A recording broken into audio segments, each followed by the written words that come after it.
Okay, this is ADC. We're doing a replay analysis looking at Jinx ADC. This is in Silver 1. So first of all, I was super thrown off because I just noticed this must be your duo partner, because I see that you've played some other games with this person, but that has like an extra U in their name.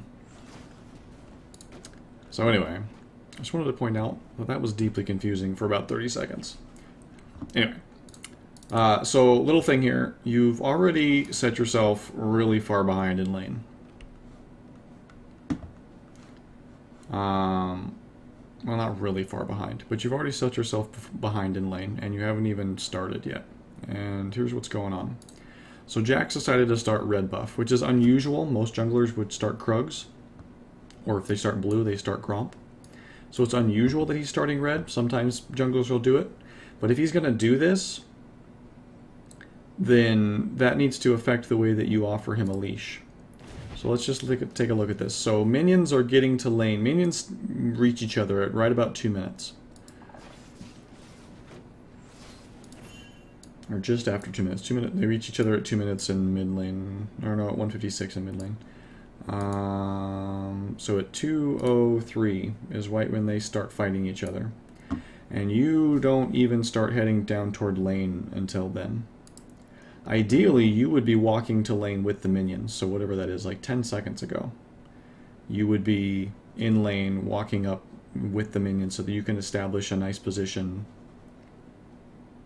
Or not 10 seconds ago, but 5 seconds ago, you would already be here, so that you have had a chance to establish a dominant position in lane and start working towards your level 2 breakpoint. If you are giving a leash like this, if you're giving a leash here, you can afford to stay until about 1:59. You know, that gives you a chance to throw in, you know, a couple of good auto attacks. You can afford to stay a little bit longer. It kind of depends on a couple of factors. But if you're staying this long, but the point is, however long you end up staying, the point is you need to get to lane before the minions start dying. Because if you don't get to lane before the minions start dying, then you're going to miss out on the XP of however many minions die. And if you miss out on the XP and the enemy duo is in lane gaining the XP, then they have an advantage in that level 2 race that is going to be really hard to overcome. So you have to kill minions significantly faster than they do, or some other kind of weird shenanigans to try to get that advantage back. But if they get a minion or two before you even get to lane, or if one or two of their minions dies before you even get to lane, then you're going to have a really hard time making up that that gap. So you stayed for a really long time to help Jax. Like, you got him all the way down to that thing was at like a quarter health. And if you look at it, oops, I didn't mean to actually go back. Let's just look. Jax doesn't really need that much of a leash anyway. Like, he's fine. Look at him. He's got 90% of his health. He has his E. You know, he's able to dodge a significant amount of damage. He's, you know, he'll be just fine. If he smites this, he's going to get a bunch of health back. If he doesn't want to smite it, well, okay, whatever. But he does end up smiting it. By the way, if you smite Krugs and get the stun, you actually gain more effective HP than by getting the HP from this thing. I noticed you play a lot of jungle, so I'm just going to throw that in there. I don't know a lot about jungling. I'm not a jungle coach. I don't play the role a lot, and so I don't know a lot of like the really inside baseball tips and tricks for jungling, but that's one I do remember a lot of the high-level junglers saying, is that if you actually smite and take the buff from Krugs to get that stun, you actually gain more effective HP than by smiting red buff, because the amount of time that the creeps are stunned and not hitting you, you're not losing that HP when they're not hitting you because they're stunned. And so effectively it gives you significantly more HP than, if they aren't stunned and you're losing it all, and then you gain some of it back with the red buff smite. Anyway, you help Jax all the way to here, and when he finishes the buff, he does end up smiting it anyway, and so yeah, he's fine. Like, if you hadn't helped him, he'd be like 100 health further down, maybe. So he would be A-okay. He ends that camp almost 100% health. So you being there that whole time is kind of meaningless. Like, it's not that big of a deal. It's not worth giving up that much of an advantage here. Okay, so I'm going to back up a little bit again and just see how this lane starts out now. Okay, so the minions meet Sivir and Gragas. That's fascinating. Are coming to lane. That melee minion goes down and you guys miss it.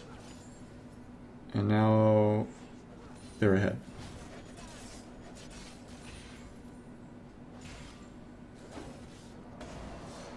Okay.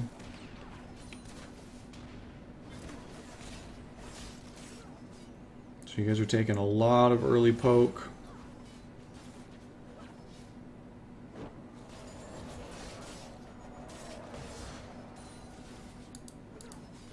It can be okay, because she's burning through her mana really fast, so she's only going to be able to do that a few times.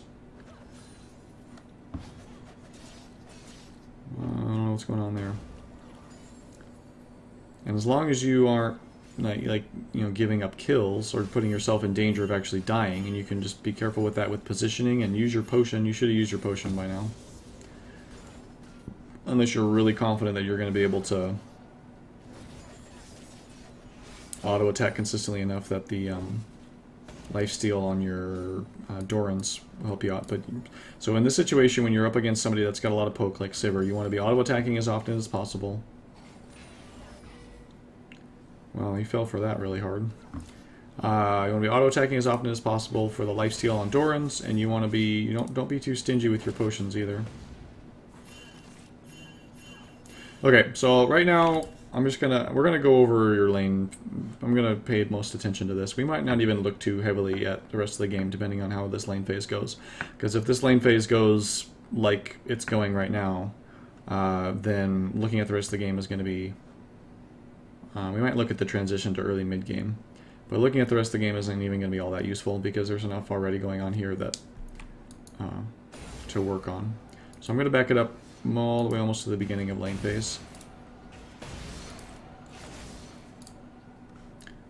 Okay.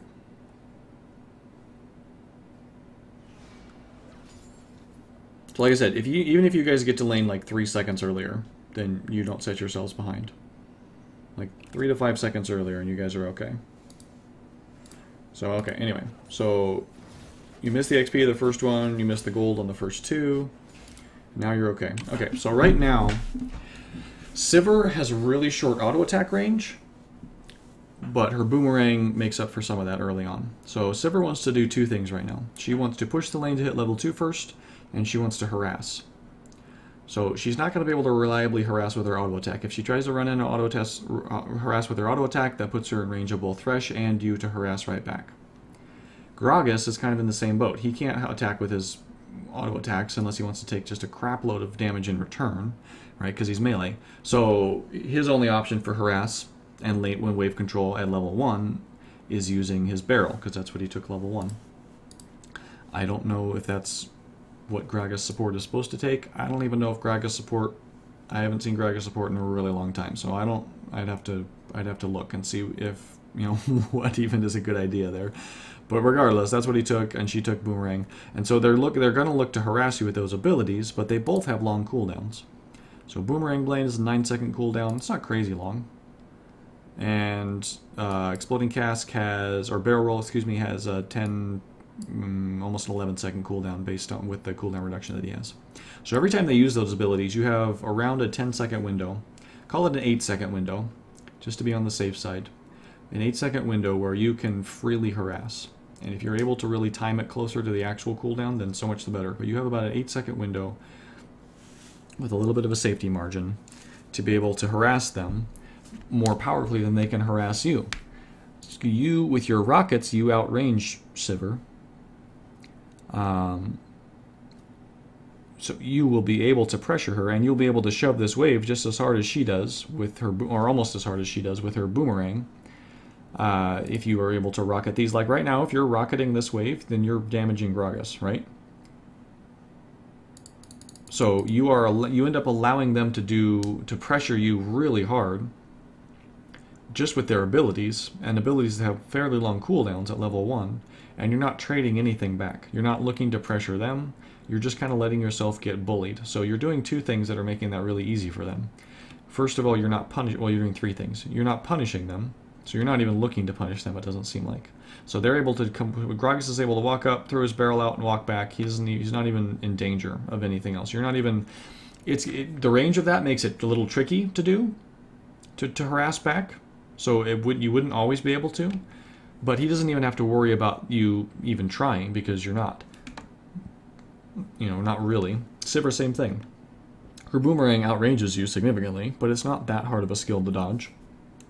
Especially if you can kind of anticipate where she might throw it. And you're not even looking at it. As soon as she throws it out, you're walking backwards. So let's take, so the punishing thing, and then is something you're doing wrong, and then you are standing right next to your minions. Neither of these people have skill shots that will be blocked by minions. Body Slam. Body Slam is blocked by minions, so that's one that's blocked by minions. But he hasn't taken Body Slam yet. So, and you're not, I mean, even if he had, you wouldn't really be worried about it. So, Sivir's, nothing that she has is blocked by minions, so standing behind your minions in this matchup is not important in and of itself. You want to be, in fact, if she's looking to push the wave, where does she want to cast her Boomerang Blade? She wants to cast it right here, so she can hit the minions and shove the wave. Where are you standing? Right here. That makes it, and if Gragas is wanting to do the same thing, you're making it really easy right now. You both are bunched up right around your minions. You're making it super easy for them to kill two birds with one stone. Gragas can hit all 5 of you targets with one barrel. Sivir can, with a slight positioning of judgment, can hit 4 of you. Or can hit you and 2 minions. So let's look and just see what happens. You're moving forward. You're minigunning, which you shouldn't be minigunning right now. You should be rocketing. You should absolutely rocket this wave, because this wave, rocketing this wave pushes it, it damages all 3 of the minions, and it damages everyone that's next to the minions. So he throws the barrel out, and you're immediately running away. But you can't outrun the skill shot, and you're running directly away from the skill shot anyway. So since you can't outrun it, if you're going to run, then run like at an angle to it, you know? Don't run perpendicular, or don't run parallel to it, run perpendicular to it. So run up here, or run down here. In this case, run up here, since you cheated the skill shot to this side. So run up this way. Don't run back, run up. So Gragas is able to get that off. He damages a couple of minions while he's doing that, so he's pushing the wave and damaging you. Sivir's going to do something similar here. She last hits. There you're rocketing, and it's good that you're damaging the minions, but by the time you switch to your rockets and do that, they've already moved away from their minion wave. Okay, now here's the Boomerang Blade. You guys are bunched up, and so it hits both of you. And then again, you're running parallel, not perpendicular, and so it hits you on the way back too. Like, why are you running away right now? I'm gonna back up and look at this again.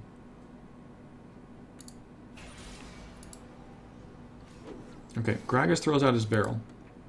Why would you run away from that? He's backing off. He's not coming in for the kill.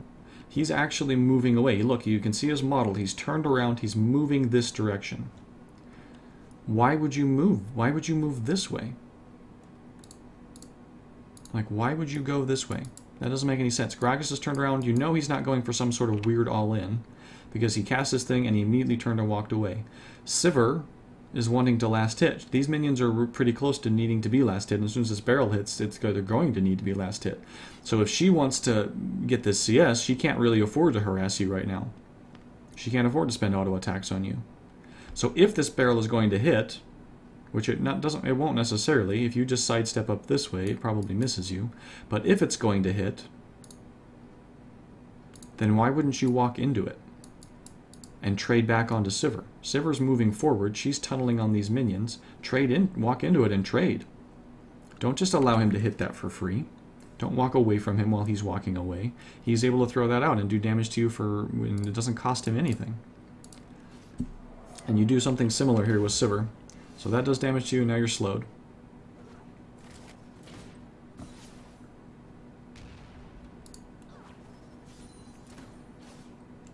Okay, Sivir goes into the bush, and you see it coming out. So you guys are bunched up here, which is a little bit unfortunate. Thresh should ideally be further up and providing more pressure. There's no reason for you guys to be scared of them right now, like at all. You know she doesn't have spell shield, so if Thresh just walks up, what did Thresh take? He took Flay. I don't know why he isn't, like, further up right now. So, because he could have flayed her right here, and that would have been brutal if he'd flayed her. So you see the boomerang blade, and you're immediately running away again. I don't know why you're running away. I'm not sure what you're scared of. This is on cooldown. The exploding, or the barrel roll's on cooldown. She just cast her boomerang blade. That's all she's got. She has auto attacks. And did you hit her with an auto attack? Somebody hit her with something. I don't know if it was Thresh or if it was you. So at least you hit her with something. But because of the direction you run, and because you're running in the first place, why would you run? She's like, she casts it out and she's immediately running back this way. She has a minion she has to hit. She's not going to be following that up with auto attacks. Even if she was following it up with auto attacks, Gragas is out of position and he doesn't have any CC. Thresh walks up, flays her back, you auto attack, auto attack, auto attack. You switch to minigun if you know, to get some more DPS down, or you don't. It honestly doesn't matter that much right now. If you want to stay at further range and the rockets do a little bit of extra damage, that's fine too. Flays her back, you auto attack her like 3 times before she can get out of range. If she decides she wants to stick it out, then you guys just kite back and you're doing more damage to her. Flay, Thresh is auto attacking, you're auto attacking. Sivir's down to like half health here. So you're responding to her aggression by trying to run away. And all that that's doing is allowing her to get that off for free. You're not making her pay anything for that.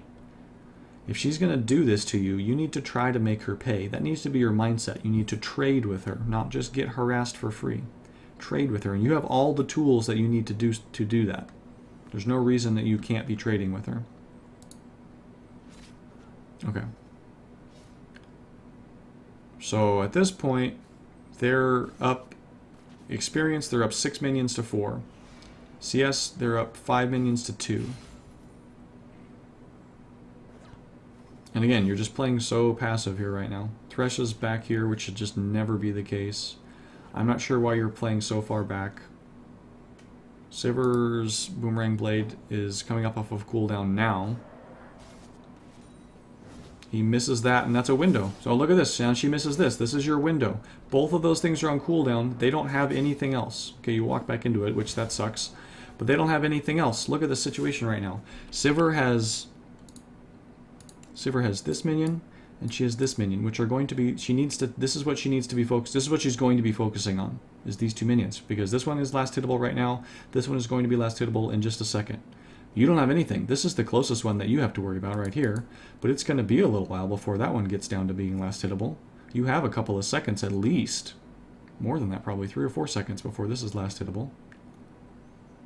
They just use both of their skill shots. They're vulnerable. Get in there. Mess with them. Use your rockets. Thresh, get in there and flay them. They can't trade with you right now. If she's going to trade with you, then she gives up CS, and that's a victory. If she's going to trade with you, then she gives up, then she gives up more. If she, her mana's low at this point, so you want her to be trying to trade with you. You can, to borrow LS's phrase, Last Shadow's phrase, you can attack her mana by by baiting out her boomerang blades and trying to dodge them as consistently as possible. You don't have a lot of sustain, so or any more sustain than she does. But you're also not burning through mana as quickly, so if you can get Sivir to a point where she's low on mana, and then you can, not just give her free spell shields like happens in a second, you can put yourself in a position where you're in a much better position to actually, control the lane because you have mana, and if Sivir doesn't have any mana, then you outrange her significantly because she doesn't have access to Boomerang Blade. So you could have been harassing her there. You don't need to be attacking this minion right now. You can look. This is what she's focusing on. You can get in her head. You know that's what she was looking at. Because it's what you would be looking at if you were her. You didn't need to be auto-attacking this minion. You can be trading with her. If you just want to be shoving, then you should be using rockets. It's like look right now. If you want to be shoving, you didn't need to attack that minion to get it this low, so it shouldn't be last hittable right now. If you wanted to be shoving and harassing at the same time, switch to rockets and hit this minion right here. That does damage to all 3 of these people. So the overall story right now is you're not really thinking aggressively. You're not thinking in terms of how can I pressure my lane opponent. You're thinking purely in terms of CS and avoiding damage. You can't really think about avoiding damage in and of itself. You need to think about trading damage. If you are going to get damage, then you need to do damage back.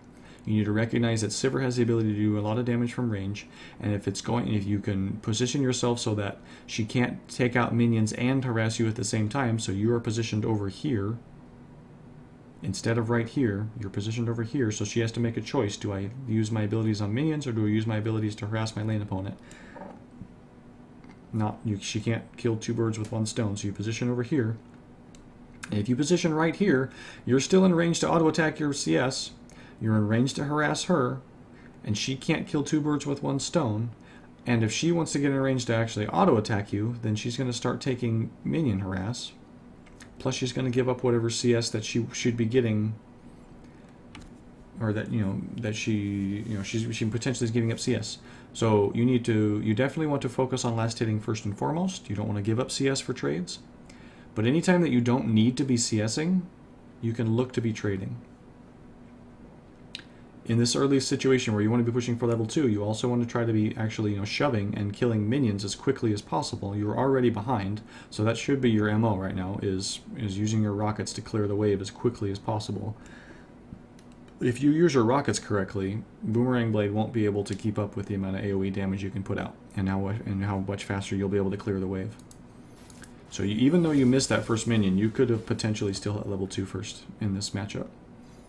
Okay, so they hit level 2, and they look to go aggressive. You guys both back off. You still are taking both sets of damage from the Boomerang Blade. Thresh, because he wasn't moving. I imagine he was typing, which is really dumb. And then you kind of stopped moving halfway through your dodge. I don't know if you're typing or what you're doing.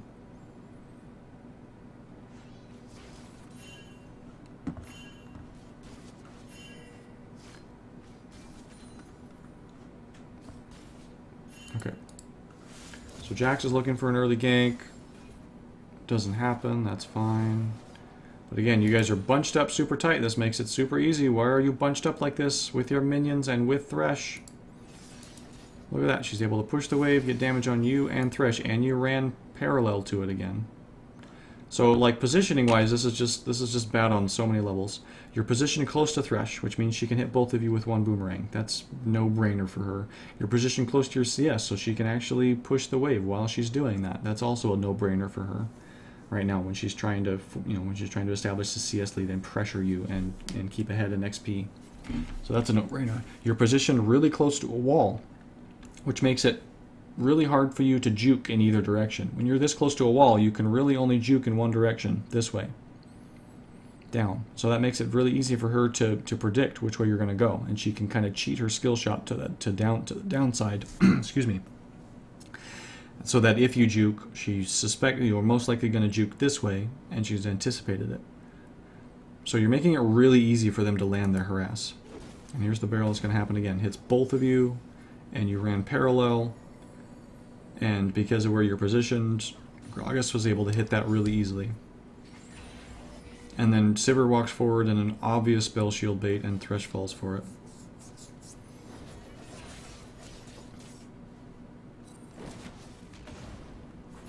Again, both of you walked right into it, and you're not like moving forward to trade or get anything back.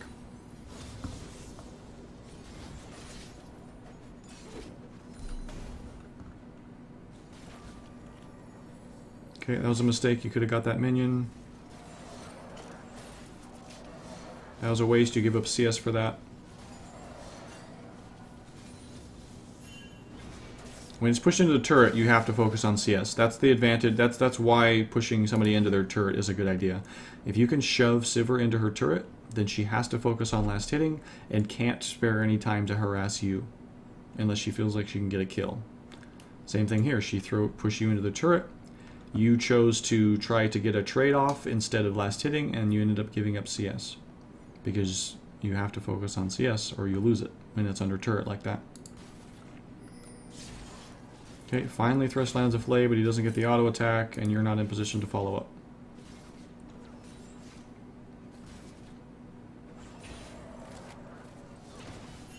Okay, there's a nice there. Keep going. Why do you back off? Why did you stop auto attacking her? Keep hitting her. Like, why aren't you auto attacking her right now? She has no mana. You outrange her. Step down here and auto attack her. If Gragas makes forward like he's gonna make a move to harass you, then move up, move away, whatever, or move forward. He's not gonna expect that, and attack her. Thresh has his lantern now, so he should be able to back you up with a shield.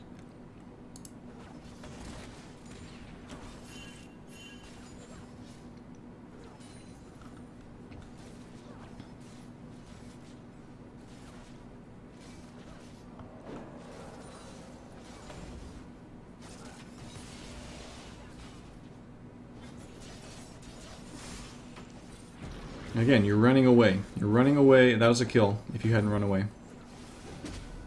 That was first blood. Look at this. Look at this. Okay, so she pops spell shield, and so Thresh misses the hook. Oh well.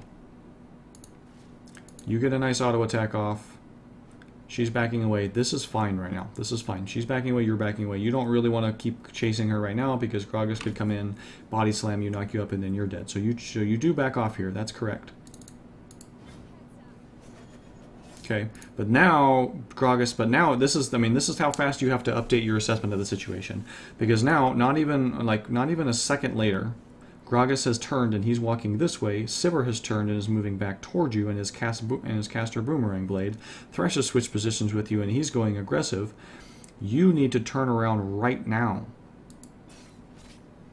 Look at this. Look at this. Read this. Gragas is no longer a threat. He's no longer a factor.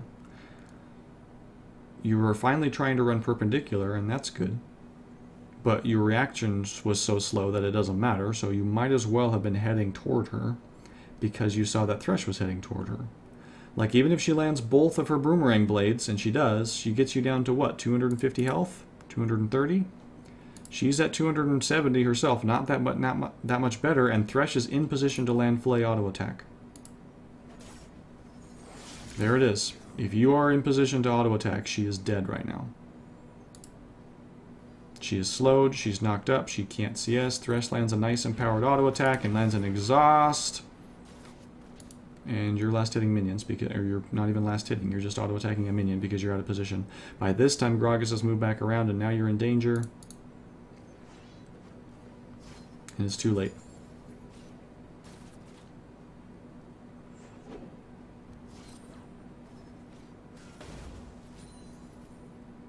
You're still last hitting, and which is, I mean, that's fine to last hit that minion.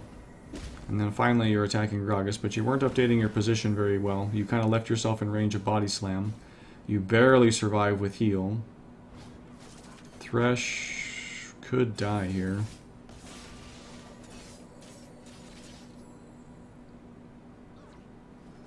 So the only saving grace right now is that Jax is bot side and could potentially come in for a gank, which I hope is what happens here. But you guys are so low that you can't even really afford to join in that gank, because all Sivir has to do, any of them have to do, is land one thing and you're toast.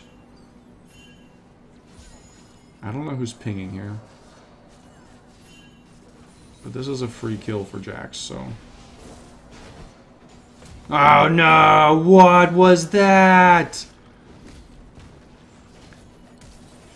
Oh, that makes me so sad. And you got executed. Bummer. Okay, so I'm not going to hash any more of that to death. It's just, it's positioning and it's mindset. You are playing so passive, you are letting them bully you, you are not looking to trade back on them. You are not really thinking about your positioning in terms of how this particular enemy duo could punish it. And you're kind of just letting them play their game, and you're not even trying to play your game. Like, Jinx has really strong early wave clear, or not wave clear, but strong pushing ability, and she has strong harassing ability with rockets. Thresh can be a very aggressive support, has a lot of early CC. You guys can bully the crap out of them. They have a melee support with a long cooldown harass ability. And you have a short-range AD carry with a high mana cost harass ability. Yeah, she can pump some damage out, but look, I mean, just look at this, like, look at that again. She hits you with both sides of that. It only does a tiny bit of damage to you. It's on cooldown for a while. 9 seconds still. And you're way back here.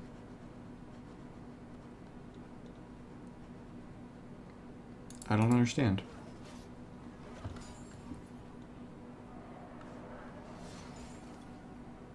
Like, it seems like Thresh has already given up on this lane, and that doesn't make any sense either. That's just as dumb. Dude, oh my, why? Why? Okay, so, okay. This is, this is really risky for him to do. It's not worth doing, because the lane is getting shoved, and so you guys are going to end up under your turret anyway, so having vision control of this, you know, having a ward here is not super necessary, because you're under your turret, so you're not that worried about getting ganked. Having vision control of the river would be nice, so that they are more gankable, but it's really risky to try to secure right now, and so him walking up here when they are strong is risky. So he's going to try to clear this pink. If he's going to try to clear the pink, let's just look at this.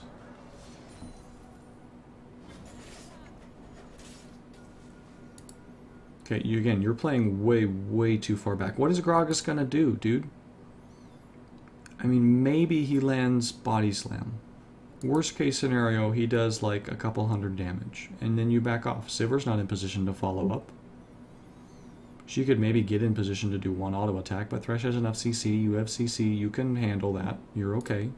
You do not need to be this far back. If you're this far back, you're just communicating to them that they have won, and that they don't have to think about you even trying to harass. God, I didn't mean to do that. Okay, so Thresh goes up to ward, or to clear the pink. You running back to turret right now means that they are 100% free to go kill Thresh. They don't have to even think about any other option. Jinx is out of the picture. You might as well be dead and in Fountain right now, for all the impact you're having on this situation. They don't even have to spare a thought. So they go up and they just kill Thresh. If you're standing, even if you're just standing right here, like, they can't do that. If they just walk up to Thresh and you're right here, then you're auto-attacking them the entire time they're walking up. If you're standing right here, they can't just freely do that. Maybe Sivir goes up, but Gragas can't. And if just Sivir goes up, then you can just walk past Gragas, and then Thresh collapses, and you can get a nice play on Sivir. You backing off here means that they can walk up and do this for 100% free. So Thresh wisely just backs off, and then you sneak up for some CS. So that, I mean, so that is good. You did use that as an opportunity, but again, you're just playing so far back and giving them way more respect than they have any business getting. Like, you bought a Vamp Scepter. Your Vamp Scepter will allow you to soak up damage, or to soak back up, or to... It gives you sustain, so you can afford to take... What is he doing? You can afford to take more damage in trades because you have a Vamp Scepter. And potions. Sivir just has potions. She can't afford to take as much damage. So any trades, your damage you land on Sivir will stick around for longer, because she doesn't have as much sustain as you do. And again, I'm not sure why you're attacking minions there. They're not low. There's nothing to last hit. Why are you attacking a minion and letting Sivir get a free trade on you?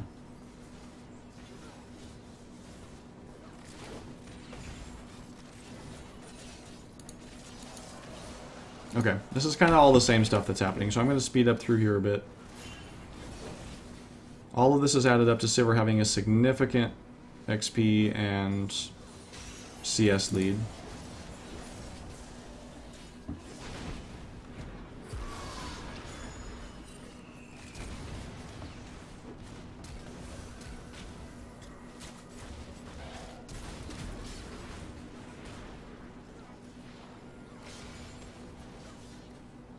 Ziggs roams down, Fizz shows up. You guys only lose Thresh, so that's good, but you're going to lose the turret now too. Okay.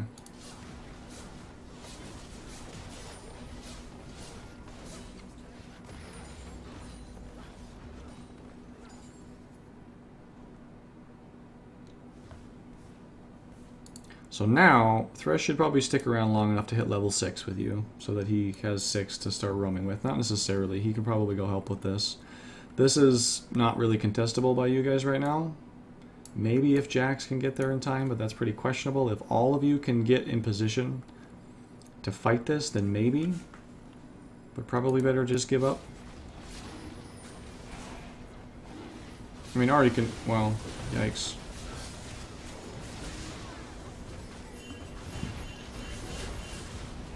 Okay, yeah, that was really dumb. Like, if she was gonna go in, she needed to go in when Dragon was low. So that their attention would be super split. And that would have also given Jax time to catch up, and they could have gone in together, and then maybe they could have done something with that surprise attack. Okay, but you use the time to push the wave, and that's fine.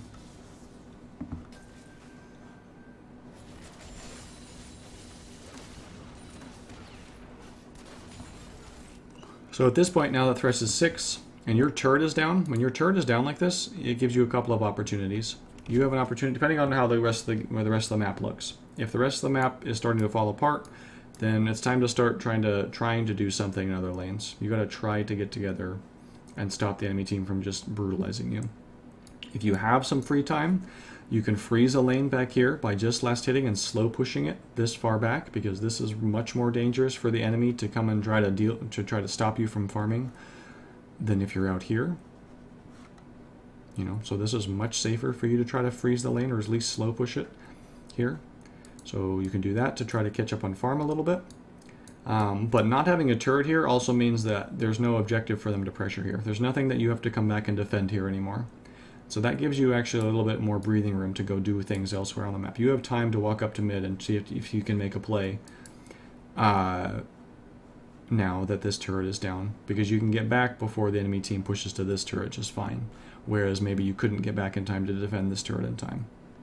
So it does give you a little more breathing room to start making plays around the map.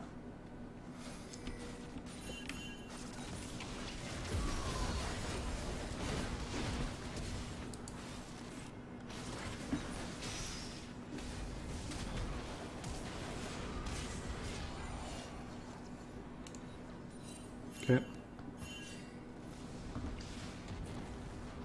Nice try. Why did you get that close? Oh my gosh, you got lucky.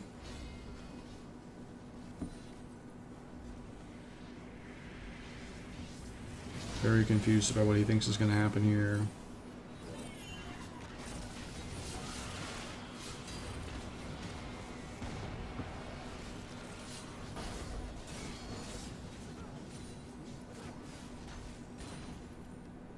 So if I had to guess, it seems like your team is kind of raging at you, or raging at each other, not just at you, but at each other. So nobody is on the same page, and that's honestly what's happening right now, is none of your teammates are working together. And it's allowing the enemy team, when they group up and you guys are going in one at a time and scatter shot and all this stuff, they're actually able to make much more effective use of their time than you guys are. That's not something that you can directly control, other than by just refusing to engage in any trash talking and toxicity that's happening.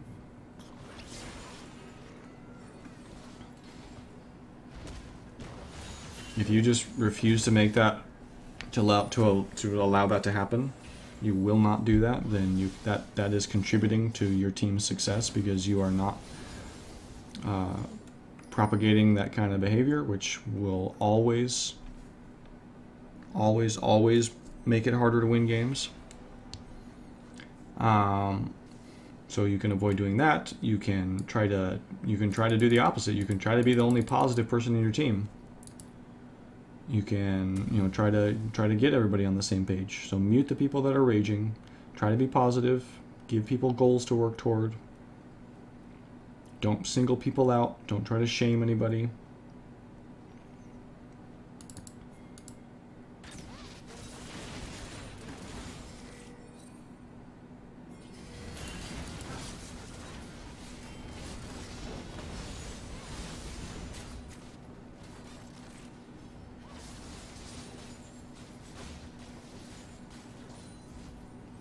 I'm guessing that this is just kind of the story of the game. They have a team comp that works really well with Sivir's ult. So I'm guessing that come mid, or kind of mid and late game, they just end up catching you guys out a few times and waxing you in team fights. Okay, you picked up mid, that was good.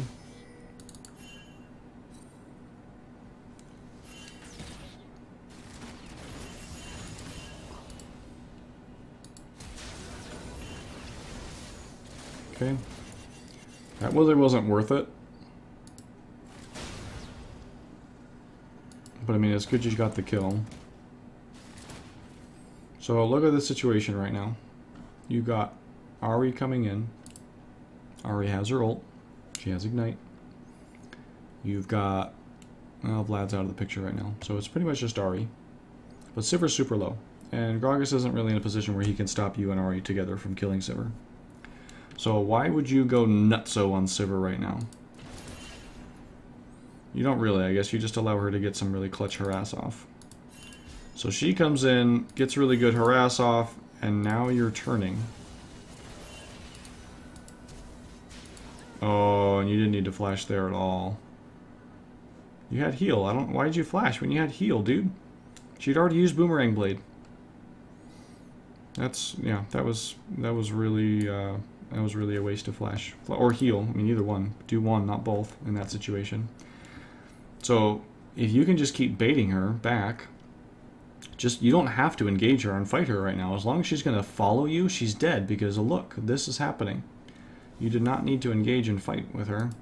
So you end up blowing both of your summoner spells when just backing off would have been sufficient to secure the kill.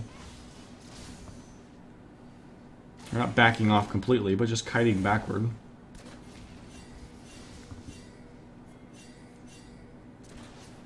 And now you guys, yeah, you got a kill on Sivir, but you are so low that you can't do anything with that kill. I mean, yeah, it's gold, and that's still, we're still at the point of the game when getting gold from kills is still valid enough reason to chase one down if you can. But you're not able to actually, you can't pressure an objective, you can't afford to like even go into your jungle and ward, you can't afford to do any of those things. Ahri is probably going to die.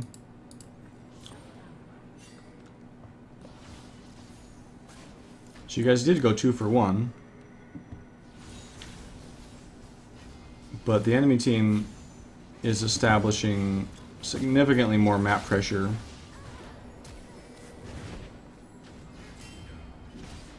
Okay, 3 for 2. And 4 for 2. Or wait.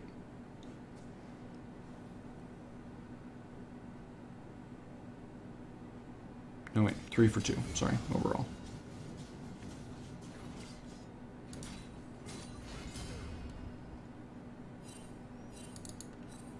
So yeah, you picked up an early kill on Sivir, and that's really good. But you guys end up losing a turret overall. And it wasn't all your fault. I don't mean to imply that. But you didn't play that as intelligently as you could have.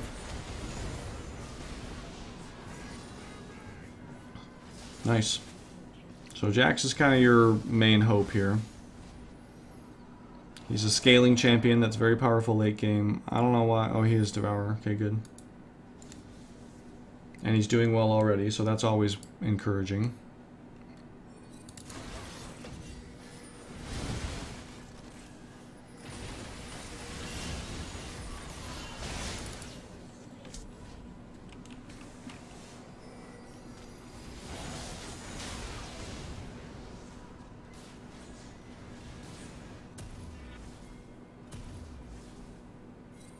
Aw, dude, why did you... What?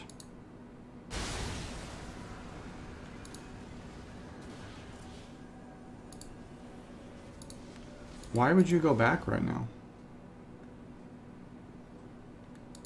You have BF and pickaxe. You need, I think, 1,300 gold, because it's 650 plus, or 625 or 650 plus 750 or 730 or something for the crit cloak. So you need 1,300 odd gold to finish Infinity Edge. You are 300 short. You just got a kill. You have a numbers advantage. Why would you go back to base right now?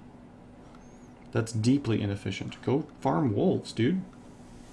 Farm wolves and Gromp, and then you've got BFs, then you've got Infinity Edge. Or go up and get this wave. You just want to fight. They're out, you know, you're up in numbers. It's 4v3 on the map right now. Use this time. Don't just go back for no reason. Don't just go back to go back. You have enough mana and health that you're fine. I'm also noticing you haven't upgraded your trinket yet, and you're level 11. So that should have happened at one of the points that you were back in base. And then you end up going back to base. So anyway, so you end up going back to base, and you buy the crit cloak, but you don't upgrade your trinket, and you don't buy wards. So that should just never happen. That should just never happen. You should have upgraded the trinket there. You should have upgraded it before now. You can upgrade it at level 9. That is, this upgraded yellow trinket is like the most gold efficient item in the game. It is one of the most powerful items in the game. It is as powerful as Infinity Edge, if you use it correctly. It is the amount of kills that this item will get you by itself, if you were using it correctly, the upgraded yellow trinket, the number of kills that will get you by itself is more than any other single item in the game. Or the amount of kills and the amount of times that you will avoid dying combined is more than any other single item in the game, bar none. You need to get this thing purchased. It is a high priority, and get it purchased and start using it. Ward this jungle up, especially since you guys are losing and they have all the momentum. They're going to be pushing into your jungle every opportunity they get. You guys need to know that. So it looks like your team is doing an okay job of keeping wards up in this jungle at least, although there's a big black hole here. You have all the entrances covered at least. But you don't have any vision kind of around the other side of the other flank of this turret. So there's more opportunities to get good vision control down.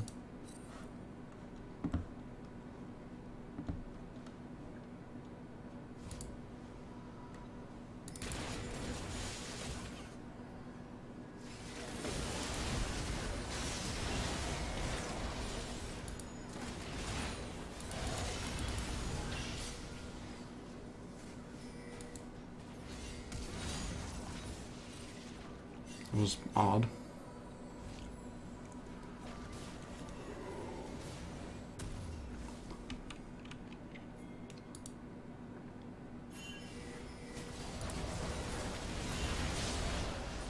Okay.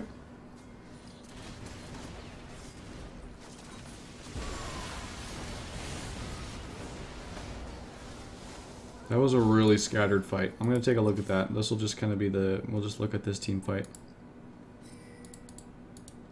Try to see what happened here. Okay, so they're pushing the turret. They take the turret. They overstay for the turret. You guys collapse on Garen and kill him. That's good.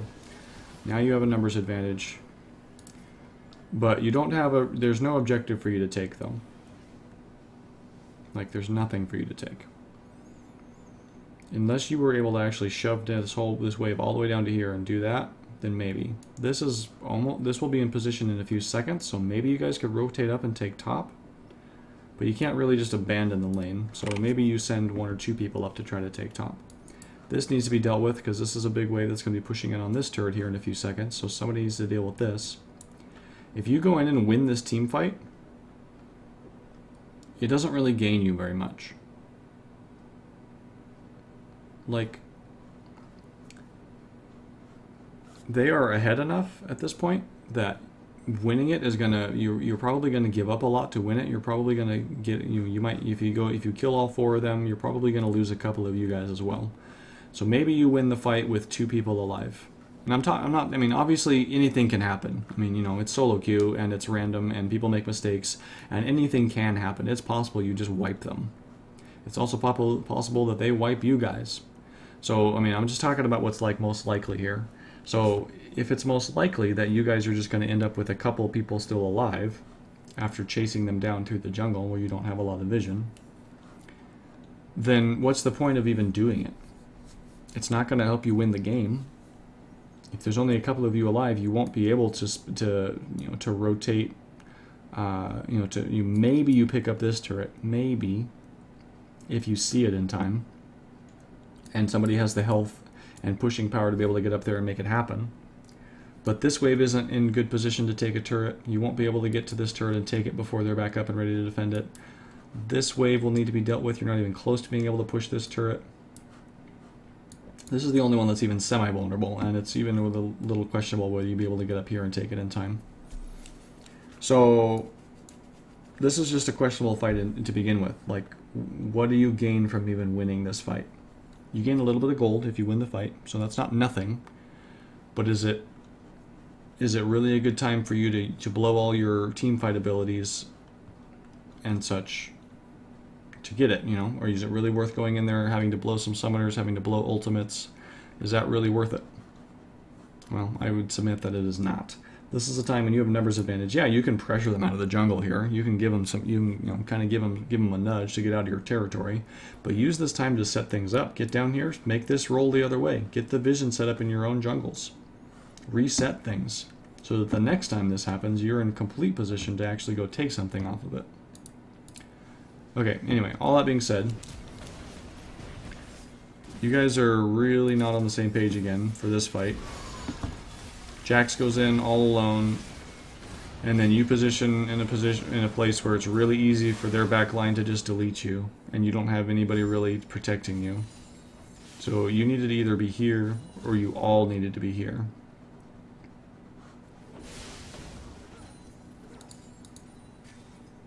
Yeah, and Vlad is capitalizing on this big wave here. Or he's pushing it out, I mean. So he kind of recognized, honestly, what was the higher priority. Jax picks up another kill. That's good.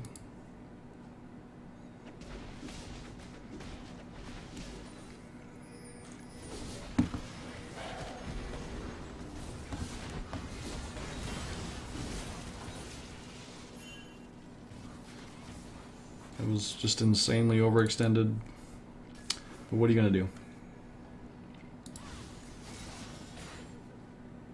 Okay, I'm blitzing through a lot of this. Again, a lot of this is just a very fundamental mindset type of issue. You guys didn't set up vision on Dragon here. Or no, wait. Yeah, you came into Dragon without having vision and you end up face checking it and getting obliterated. You guys weren't together or in position to actually do that, and so it was really easy for them to collapse on you and kill you. So in fights and in late game situations like this, as a hyper carry like Jinx is, it is absolutely not your job to be up and doing damage to high priority targets. Your job is to stand in the back and do damage to whatever target you can reach. That is your 100% job. You need to stay alive. More than anything else, you need to stay alive so that you can continue to be DPSing. That was a nice try with your ult. Throughout the entire fight. You need to find a way to put yourself in a position where you are next to somebody who can peel for you, if at all possible, and where you are not an easy target for the damage dealers of the enemy team to just take you out of the fight immediately. The only person that, well, there's two people. Ziggs has really long range, and then Fizz is a diver. So you have to be aware of what they can potentially do. And they have a dive comp in general, so you need to be positioning really carefully, no matter what. But the last two fights, you have positioned such that it's been really easy for the enemy team to take you out at the beginning of the fight, or toward the beginning of the fight, anyway.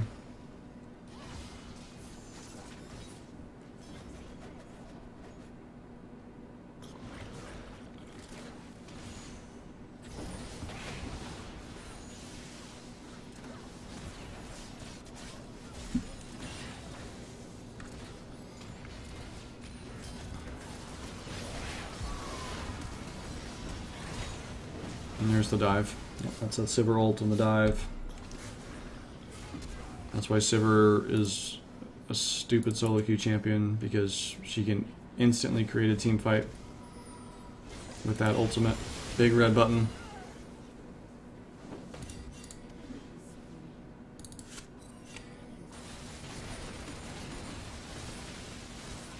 And they've kind of got you in a headlock now.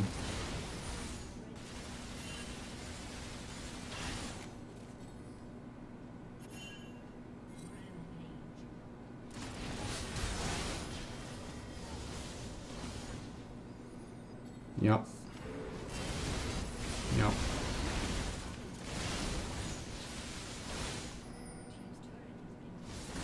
So honestly, there's not even a whole lot that you guys can Like as far as like finding a way to like come back in this game or something, this would be a tough game to win, without a doubt.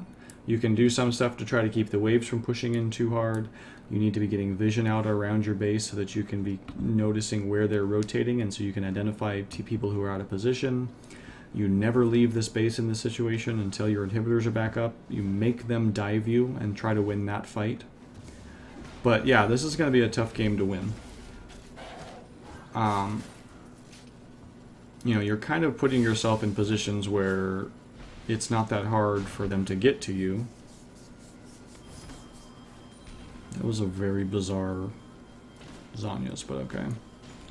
So you can play more conservative with your positioning, which is kind of ironic since it seems like in lane phase you were playing so passive and cautious, and now that team fights are happening, you're playing too aggressive and carelessly. So if you can switch those two things around and play more aggressive in lane and more cautiously in team fights, that's going to help you out a lot.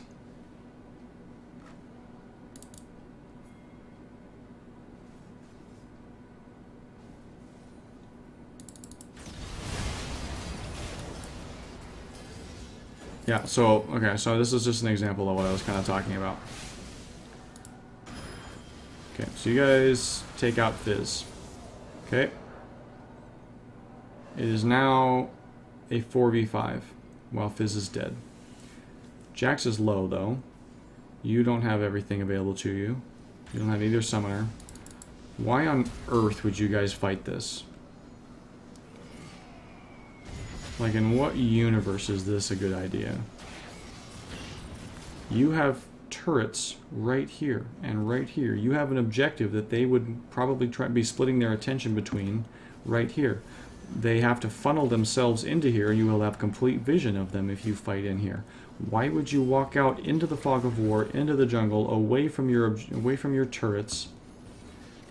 I don't know what Vlad is doing, if he's buying or what, but why would any of you do that, including you? I mean, you were kind of in the back, but again, given their team comp, it's really easy for them to collapse on you. This is just a terrible idea to try to fight this. You have got to bait them into your team, into your base, and try to kill them there, where you have vision and more control of the situation. And I think that's essentially the game. Yeah, they're going to finish here. Okay.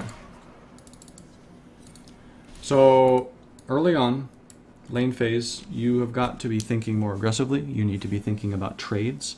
You need to be thinking about hitting level 2 first. So look to push the wave. Your first priority is CS. Your first priority is last hitting. And early on, that means pushing the wave a bit so that you're focusing on pushing the wave a little bit over harass so that you can hit that level 2 mark sooner before the enemy duo does. But other than that, in general, there's all kinds of stuff. There's all kinds of advanced stuff about wave control and about when you want to push and when you want to let the wave push into you. And there's stuff that we could talk about, but honestly, there's just a fundamental misunderstanding of how to apply pressure to your enemy, to the enemy ADC in this game. I don't know if that's the case in all your games, but it's definitely the case in this game. And just a fundamental misunderstanding of how to trade. They are able to bully you constantly, and you are not responding to it in any meaningful way. That's partially on Thresh. It is not all on you, but you're not even demonstrating like an intention to do it, and then Thresh isn't following up, and so it's totally on Thresh or something. It's on both you guys. You guys are both running away. You guys are both playing super carefully, or super passively, I guess. It's not even passive. It's just like, it's just chicken. You're just running from everything, and you're not looking to trade back on anything. So you need to up the aggression factor in lane. You don't need to just go full ham. That's not what I'm saying. I'm not saying you need to just go for all ins every second or something. But you need to be looking to punish them for doing what they want to do. They want to CS and they want to harass you. You need to punish them for doing those things. You need to make them pay. They have to pay you for the privilege of doing those two things, as often as you are able to make them pay. If you were able to do that, this lane phase goes like 100% different, because they played it really, really over aggressively and not that great. Their positioning was questionable all over the place, and if you guys had punished correctly, you would have picked up first blood, as I pointed out specifically. You would have been able to zone them out. You are a much stronger in lane duo. if you were able to maintain an early lead, you could have potentially just destroyed them, and then that really affects your power level moving into mid game, which affects the outcome of some of those fights, which affects late game, which totally changes the outcome of the game potentially. So you need to start here, and you need to work on this whole situation here. You need to be looking to harass, you need to be looking to trade, you need to be looking to pressure, and not just let the enemy duo do whatever they want for free. As you moved on in team fights, I didn't look super closely at them because of how much there is to, because of how much fixing this will change your mid game. Like, if you can fix this, a lot of the things about your mid game will be very different because of the power level difference that you will have moving into that. So work on that. Work on your positioning in team fights. Your focus is to stay alive for the duration of the fight. And I think you'll see just an uptake in your consistency in games and your ability to control the outcome of games. You're not going to win every game, obviously, but your ability to consistently, positively impact games will go up if you're able to improve kind of those two key things, honestly. And then warding, overall. You never upgrade your trinket. You're not contributing to your team's vision game. That's just a massive thing, no matter what the situation is. You have to be doing that. Gotta be, gotta be, gotta be, gotta be. Okay, anyway, I hope those things are helpful. I hope that some of the examples and stuff, is going to be able to help you improve some of the things you're doing in game. So thanks for the opportunity to take a look at this, and best of luck.